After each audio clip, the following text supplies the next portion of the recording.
Hi, నా పేరు doctor విజయ మాదిరి, fertility consultant, 49 fertility centres, Banjara hills. చాలామంది ఎగ్ క్వాలిటీ ఇంప్రూవ్ చేసుకోవడానికి ఫుడ్స్ చెప్పండి అని అడుగుతారు. ఫర్ ష్యూర్ ఎగ్ క్వాలిటీ అనేది మన ఏజ్ మీద, మన జెనెటిక్స్ మీద డిపెండ్ అయి ఉంటుంది. సో మనం తీసుకునే ఫుడ్ వల్ల సడన్గా మన ఎగ్ క్వాలిటీ కానీ మన ఎగ్ కౌంట్ కానీ మారిపోయిద్ది అనేది ఉండదు. So it depends mostly on the genetics and the age. కానీ ఉన్న క్వాలిటీ మెయింటైన్ చేయడానికి ఫుడ్స్ ఉంటాయి.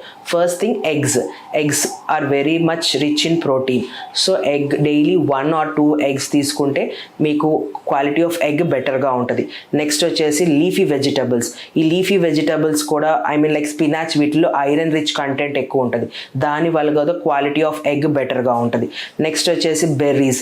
ఈ బెర్రీస్ అంటే రాస్బెర్రీ కానీ, స్ట్రాబెర్రీ కానీ, లైక్ బ్లూబెర్రీ, వీటన్నిటిలో కూడా యాంటీ ఆక్సిడెంట్స్ ఎక్కువ ఉంటాయి. సో ఆక్సిడేటివ్ స్ట్రెస్ అనేది మన ఎగ్ మీద కొంచెం తగ్గిద్ది. నెక్స్ట్ వచ్చేసి ఫిష్, సాల్మొనెల్ ఫిష్, ఇవన్నీ కూడా మెనీ టైప్స్ ఆఫ్ ఫిషెస్ ఉంటాయి. దాంట్లో సాల్మొనెల్లాలో కొంచెం omega-3 ఫ్యాటీ యాసిడ్స్ ఎక్కువ ఉండటం వల్ల మనకు ఎగ్ క్వాలిటీ చాలా బెటర్గా ఉంటుంది అంటారు. నెక్స్ట్ వచ్చేసి నట్స్ అండ్ సీడ్స్. ఈ నట్స్ అండ్ సీడ్స్ కూడా చాలా చాలా ఇంపార్టెంట్. మెయిన్ థింగ్ ఆల్మండ్స్ ఒకటి, వాల్నట్స్ ఒకటి, pumpkin seeds and like sunflower seeds. ఈ అన్నిట్లో వైటమిన్ ఈ కానీ, సెలీనియం కానీ, జింక్ ఉండటం వల్ల క్వాలిటీ ఆఫ్ ఎగ్ బెటర్ అవుతుంది. అవకాడో కూడా చాలా like rich in folates and rich in vitamin E. ఇది కూడా ఎగ్ క్వాలిటీ ఇంక్రీజ్ చేయడానికి మనకి యూస్ఫుల్ అవుతుంది. నెక్స్ట్ వచ్చేసి హోల్ గ్రెయిన్స్ అనమాట. దీనివల్ల మన బ్లడ్ షుగర్స్ తగ్గుతాయి. ఇది అండ్ ఇన్సులిన్ రెసిస్టెన్స్ అనేది తగ్గటం వల్ల పీసీఓడి పేషెంట్స్ వాళ్ళకి బాగా యూస్ఫుల్ అవుతుంది. దానివల్ల వాళ్ళ ఎగ్ క్వాలిటీ చాలా బెటర్గా ఉంటుంది అనమాట. నెక్స్ట్ వచ్చేసి మనకి Greek yoghurt or like dairy products. దీంట్లో కాల్షియం ఎక్కువ ఉంటుంది, ప్రోటీన్ ఎక్కువ ఉంటుంది, వైటమిన్ డి ఎక్కువ ఉంటుంది.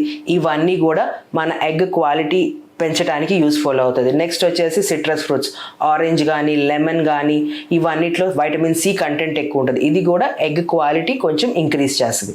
సో ఇవన్నీ ఫుడ్స్ ఉన్న ఎగ్ క్వాలిటీని మెయింటైన్ చేయడానికి. కానీ సడన్గా మన ఏజ్ ప్రాబ్లం ఉన్నా, మన జెనెటిక్స్ ప్రాబ్లం ఉన్నా, ఇవి తింటున్నంత వల్ల ఆ ఎగ్ క్వాలిటీ పెరగటం అనేది జరగకపోవచ్చు. సో ప్లాన్ ప్రెగ్నెన్సీ ప్రాపర్లీ చేసుకుంటే మీకు ప్రెగ్నెన్సీ వచ్చే ఛాన్సెస్ బాగుంటుంది అండ్ హెల్దీ బేబీ కూడా ఉంటారనమాట. At the same time balanced diet అనేది very important. Protein rich diet, proper exercise ఉండాలి daily, and proper 7 to 8 hours sleep ఉండాలి. హెల్దీ లైఫ్ స్టైల్ మెయింటైన్ చేస్తే ఎగ్ క్వాలిటీ అనేది కూడా మనకి ప్రాపర్గా ఉంటుంది. సో దీని గురించి ఇంకా మీకు ఏమైనా డౌట్స్ ఉంటే మీరు డైరెక్ట్గా మా 49 ఫర్టిలిటీ సెంటర్స్కి రావచ్చు. మీ డౌట్స్ అన్ని క్లియర్ చేస్తాం. Thank you.